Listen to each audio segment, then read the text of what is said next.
Right, sorry, I didn't press myself in the right button. So today is our final Advent reflection. And thank you so much for all of you who have joined us during this last month. It's been great to have you with us, hear your comments, that kind of thing, which has been good. And it's the first time we've ever done this. So if you do have any feedback, then do let us know. It'd be great to hear how we can build upon it.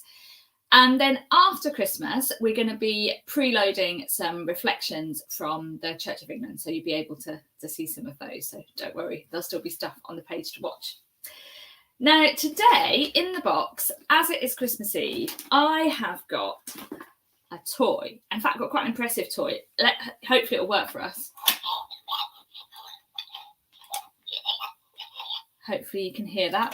That's T-Rex eating stuff. That wasn't for me, by the way. That was for Joel last Christmas. So for a number of us in our homes, toys will be opened tomorrow by children and by people who are more young at heart. But the phrase Christmas is for children is often said, and maybe that's because of toys or because of Santa or because of the excitement. Or maybe it's because of something we read about in today's passage. So let me read it to you. It is Matthew 19, verses 13 to 15. The little children were being brought to him in order that he may lay hands on them and pray. The disciples spoke sternly to those who brought them. But Jesus said, "Let the little children come to me, and do not stop them. For it is to such as these that the kingdom of heaven belongs." And he laid hands on them and went on his way. That's Matthew 19, 13 to 15. Now, I don't know if that passage has any connection with why people saying Christmas is for kids. But what we do know is that Jesus says that his coming is for children as much as it is for adults. It's for all of us. In this passage, what's happening is the parents are bringing their children to be blessed by Jesus so that Jesus could lay hands on them. And the disciples are getting quite annoyed by this situation. They thought that these children and these parents were wasting Jesus's time, and they were being a bit of a hassle to him. But what they failed to see was how much Jesus loved these children as much as he loved the adults, and he wanted them to be there. So for us, if we see in this passage that children hearing the message of what Jesus says, being blessed by him, is as important as it is for us as adults, how do we get to show them who Jesus is? Now, as a parent myself, I have come to realise quite quickly that children are not so bothered with the things that I say, but often more bothered by what I do. There's not a lot of listening, but there's quite a lot of copying. I think that actually puts quite a bit of pressure on you as a parent, doesn't it? And that's the situation. But this year, and every year, it's important that we get to share the Christmas story. But it is also important that we don't just tell it, but we also get to demonstrate it.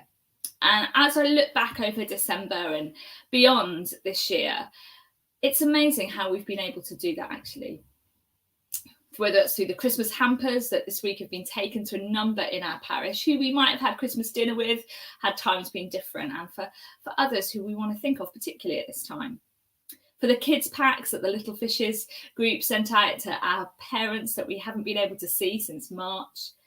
For Cove kids telling the Christmas story during December. For the carol singers who have been out and around our community, being able to sing carols in a time where that is just very rare. For the carol services, which were put together and shared broadly. For the ongoing work of the Food Bank, Open Door, The Voice, and probably many things that I've forgotten to say because there are so many that we've been doing.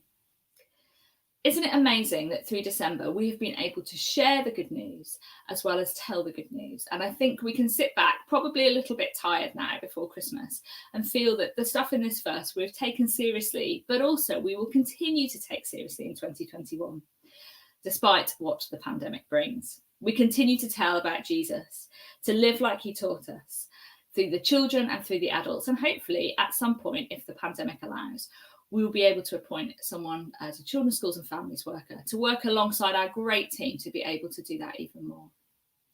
So today, let's be praying, let's be reflecting, let's be mindful of the children that we could have seen but might not be able to see at this particular moment in time, but children we might get to speak to on FaceTime, or children that we might have to get together with when we actually end up having Christmas in January or February or whenever we can gather properly, who we will be able to tell this wonderful story of Christmas to.